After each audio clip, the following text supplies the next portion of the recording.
Welcome to the deep dive. Today, we're not just talking about, staying hydrated. Hmm. We're really embarking on a fascinating exploration into the world of natural mineral waters. That's right. Forget about your regular tap water for a moment because we're about to uncover some, surprising properties and potential health advantages that might be locked inside those bottles you see everywhere. Absolutely. While we often just think of water as HEO, simple as that, natural mineral waters are fundamentally different. How so? They originate deep underground, you see, in aquifers and reservoirs. Mm. And as they journey through all these geological layers, they accumulate a unique cocktail of minerals, trace elements too. Ah, so it's that journey that makes them distinct from typical drinking water. Precisely. Okay, let's unpack this a bit. Yeah. So, for someone just grabbing a bottle off the shelf, what's the key difference they should really understand? Well, standard drinking water, whether it's treated tap water or something else, it's primarily for general consumption, right? Food prep, hydration. Sir. Natural mineral waters, though, they have to meet a really specific set of criteria. They must be naturally pure at their source Okay, purity at the source. and remain pure throughout the bottling process. Critically, they also boast a stable and characteristic mineral composition. Stable, meaning it doesn't fluctuate much. Exactly. And in some cases, they've actually demonstrated specific health benefits through Yeah. research. And I know there are different rules, depending on where you are in the world, aren't there? Definitely. In Europe, there's the 2009-54 EC directive, which sets out these strict guidelines. Okay. In the U.S., the FDA defines natural mineral water as water containing at least 250 parts per million of total dissolved solids TDS. TDS, And right? it has to come from a protected underground source. Yeah.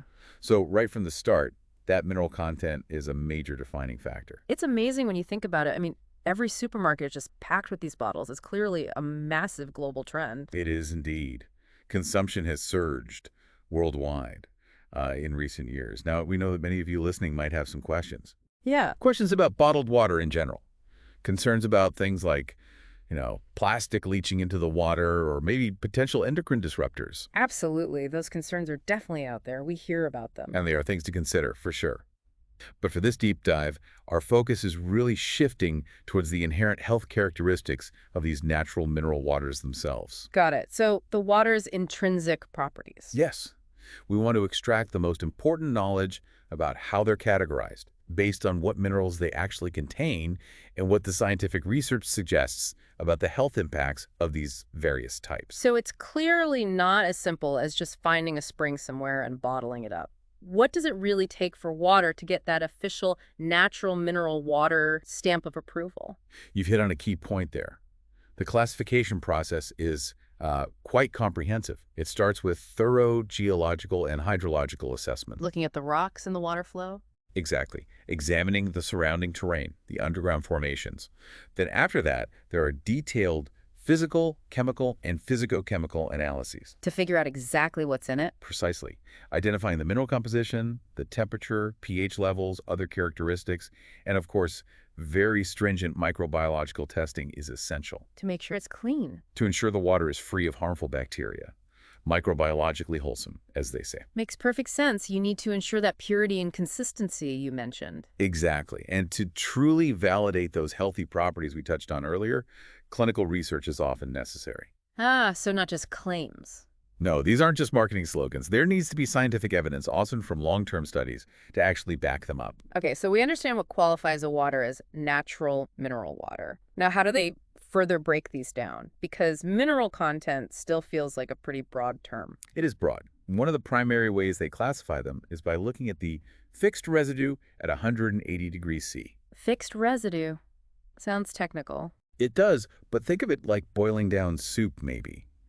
The solid bits left at the bottom. That's kind of similar to the fixed residue in mineral water.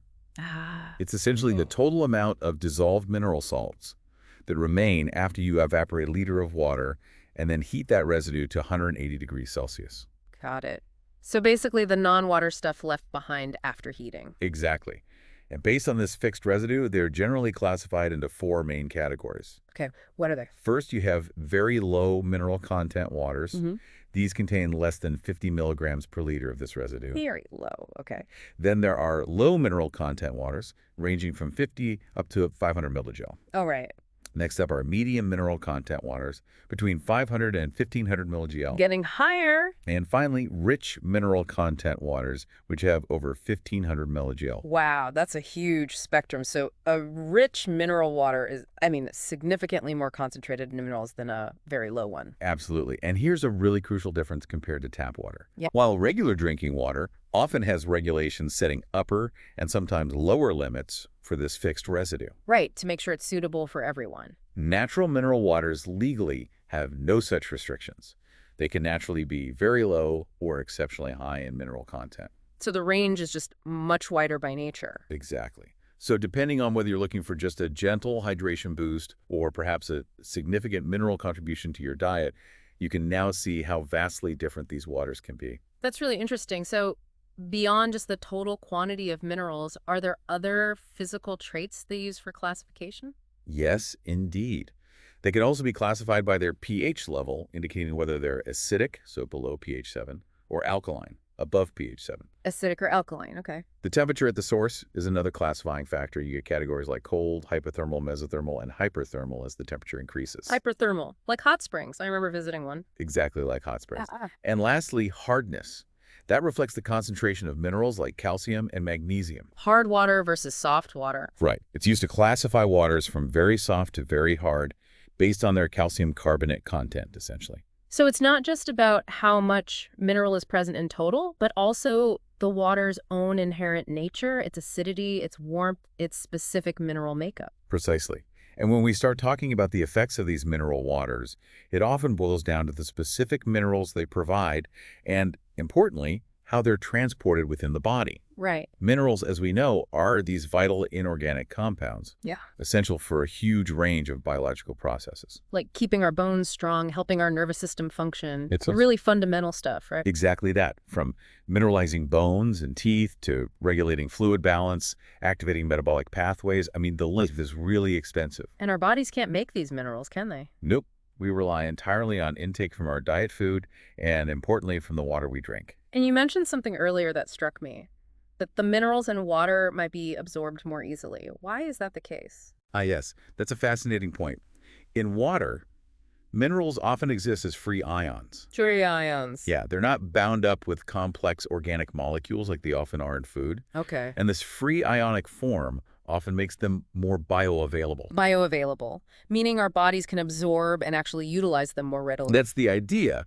So it's not just if the mineral is present, but how easily our bodies can actually use it. That's a really significant point. So we could potentially be getting a more sort of direct delivery of certain minerals from water compared to maybe eating food containing them? In some cases, yes, the evidence suggests that.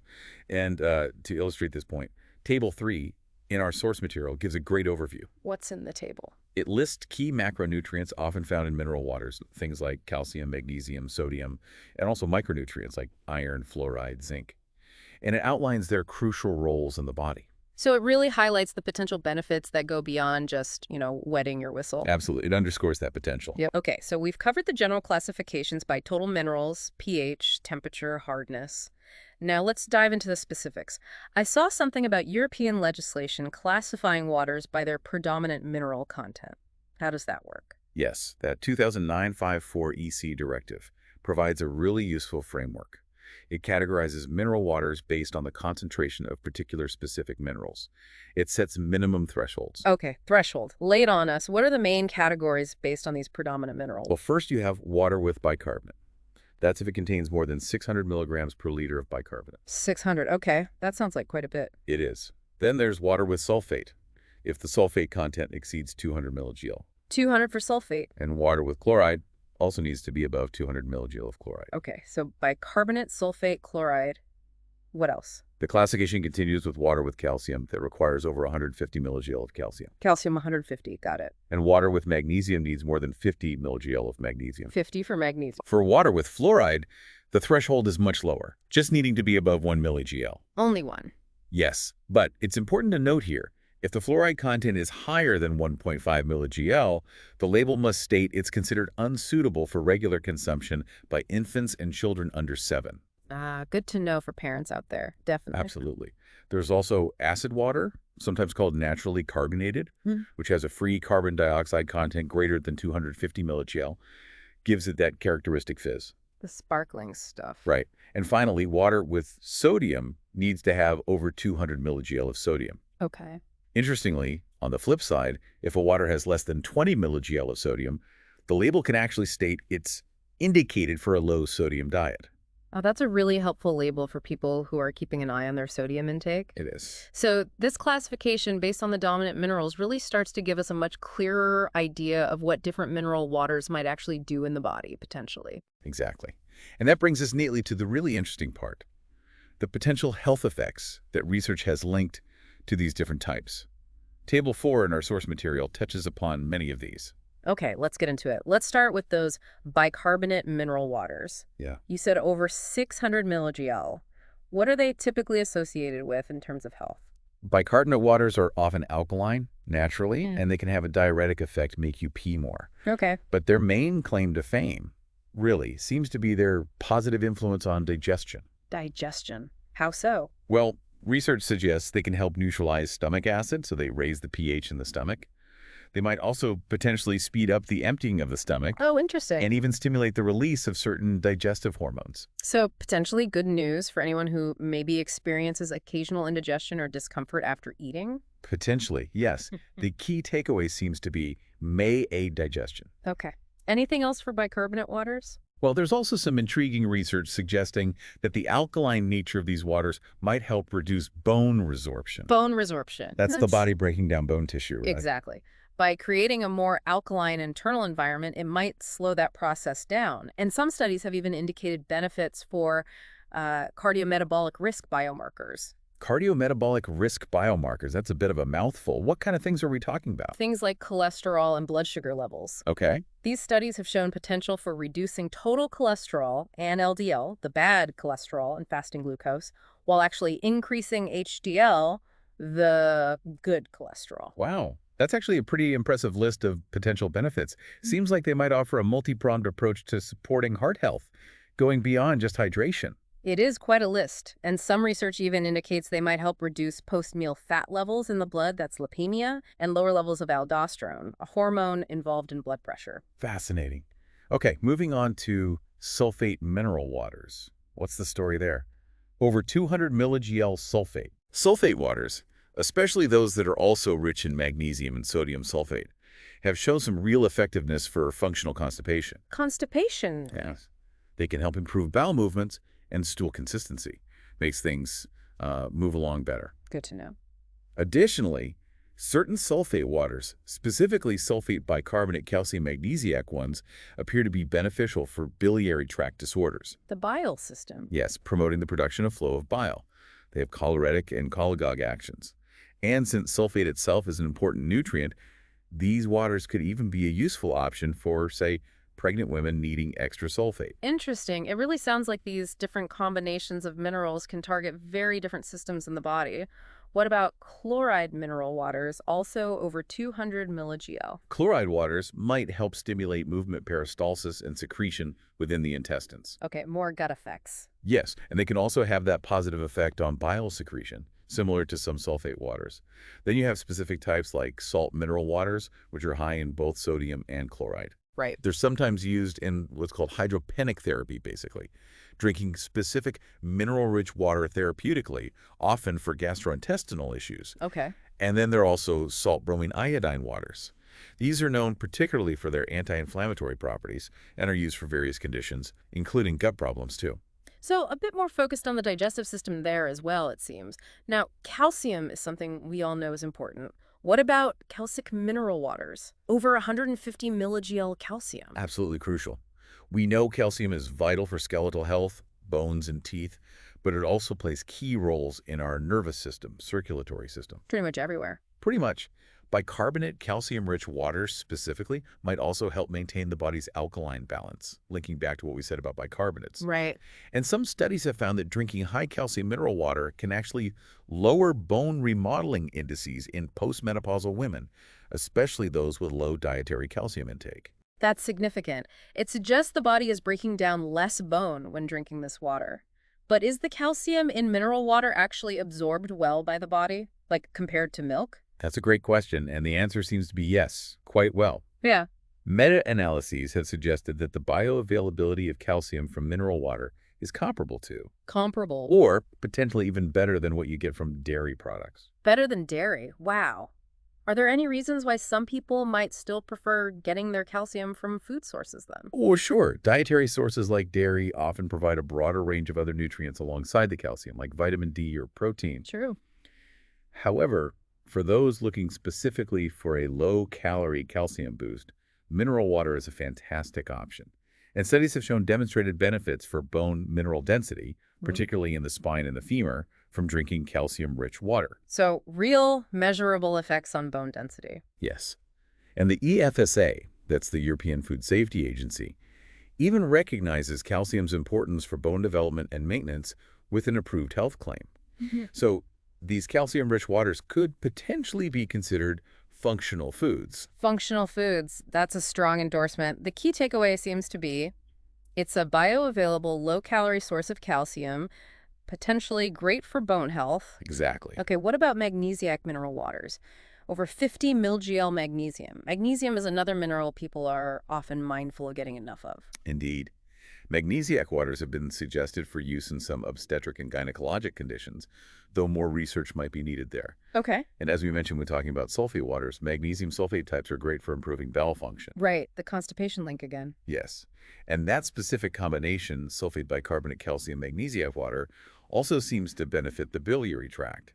It helps the Oddi sphincter relax, which improves bile flow. The Oddi sphincter controls bile flow. Yes, from the bile duct and pancreatic duct into the intestine. So relaxing it helps things flow smoothly. Got it. And there's even a meta-analysis hinting at a possible link between high magnesium levels in drinking water and a reduced risk of coronary heart disease mortality in some European populations. That's another potential cardiovascular benefit tied to a specific mineral water type. Interesting. Now, fluorate mineral waters, over 1 mg/L, we know fluoride is often added to tap water for dental health. Right. And fluoride in mineral water can indeed help reduce tooth decay and also promote bone mineralization, particularly in children. But there's a catch, right? There is. It's crucial to keep consumption low, especially for young children. This is due to concerns about high fluoride intake, potentially leading to dental fluorosis, mottling of the teeth, or even skeletal fluorosis in extreme cases. That's what's a balancing act. Exactly. Health authorities like EFSA and the WHO have set upper intake limits for fluoride exposure from all sources. So it's a case of beneficial in small amounts, but needing to be mindful of overconsumption, especially with kids. Understood. What about ferrous mineral waters? I imagine those are linked to iron. Fe is iron. Precisely. You mainly see two types, sulfate ferrous or ferric, and bicarbonate ferrous waters. Okay. The bicarbonate ferrous waters are particularly interesting because of their hemopoietic properties, Amopoietic, meaning. meaning they can help with blood cell formation. So they're indicated for iron deficiency anemia, Oh, okay. Makes sense. and they're often recommended for pregnant women who have higher iron needs. The iron in these waters also tends to be highly bioavailable. Why is that? It's thought to be partly due to the presence of other trace elements in the water that aid absorption. Interesting synergy there. Yes, and some research even suggests these ferrous waters might have therapeutic effects on chronic inflammation in the upper respiratory tract. That's a less commonly known potential benefit, inflammation in the nose and throat. Exactly. Still needs more research, but it's out there. Okay. Finally, let's talk about sodium-rich mineral waters. Over 200 milligl sodium. We often hear about limiting sodium intake, especially for blood pressure. That's a very valid concern, particularly when sodium is combined with chloride, as it is in typical table salt. Right. These high sodium waters, especially sodium chloride ones, are generally not recommended for people who already have cardiovascular disease or hypertension. Caution is advised. Okay, so maybe avoid those if you have high blood pressure. Generally, yes, or at least consult a doctor. However, Right.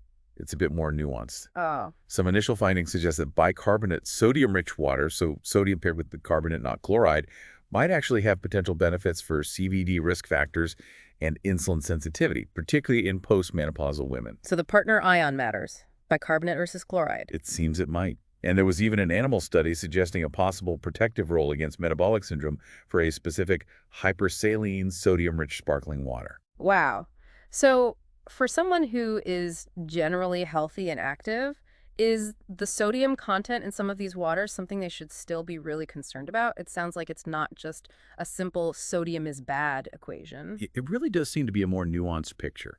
The overall mineral profile and the specific combinations, like sodium with bicarbonate versus sodium with a chloride, really seem to dictate the potential effects, both positive and negative. Absolutely. And while we're exploring all these fascinating potential benefits, it's probably important to circle back just briefly to some of those initial concerns we mentioned about bottled water itself. Yes, good point. The plasticizers and potential endocrine disruptors. What does the research generally say about that now? Well, studies have looked into the potential release of chemicals like DEHP, which is a plasticizer, from PET bottles. This seems more likely under certain storage conditions, like prolonged exposure to heat or direct sunlight. Okay, so don't leave your water bottle in a hot car all day. Probably not ideal, no. And there's research on estrogenic activity compounds that mimic estrogen found in some bottled waters. Interestingly, this has been found not just in pee bottles, but sometimes also in water from glass bottles and even Tetra Pak cartons. Really? Even glass? Yes, although the levels can vary significantly between different brands and container types, it's complex. And to be fair, there's also evidence of potential estrogenic compounds leaching from the plastic pipes used in some tap water systems. Ah, so it's not just a bottled water issue, potentially. Potentially, not exclusively, no. Okay. And is there any sense if these concerns are significantly impacting overall water intake levels? Are people drinking less water because of it? It's actually still unclear if these specific concerns are the main driver affecting water intake. What is interesting, though, is that populations in some Mediterranean countries, Italy, Spain, France, and also in the U.S., are often found to be below the generally recommended water intake levels. So many of us just aren't drinking enough water in general. That seems to be the case for many. And studies have also shown a correlation between higher socioeconomic status and increased water consumption. That suggests maybe accessibility, cost, or even just awareness play a significant role. It likely does. And perhaps most importantly, connecting back to diet quality. Research indicates a link between adequate water intake, especially intake of natural mineral water, and a higher overall quality diet. How so? People who drink more water, particularly mineral water in some studies, tend to eat more fruits and vegetables, fewer sweets, and generally have better micronutrient intake. Huh. So staying well hydrated, maybe specifically with mineral water, might actually have a positive ripple effect on other healthy habits too. It certainly appears that way. There seems to be a connection there. Well, this has been a truly deep dive. It's really clear that natural mineral waters are far more complex than just, a simple way to hydrate. Indeed. Their diverse mineral compositions, as we've explored today, can contribute to a really wide range of potential health effects. And this isn't just anecdotal. It's supported by a growing body of scientific research. And the way these waters are classified, based on their specific mineral content, the bicarbonate, the calcium, the sulfate, that's really the key, isn't it? It helps us understand their potential benefits for various physiological functions and maybe even for certain pathological conditions. Precisely. That classification system is crucial.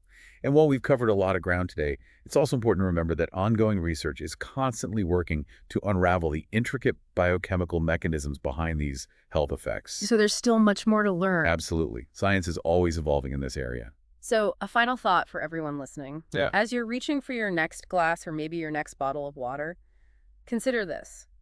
Knowing what you now know about the specific mineral content and the potential benefits we've discussed, what kind of natural mineral water might be most relevant for your own individual needs and health goals? It's definitely something interesting to think about. Thanks for diving deep with us today.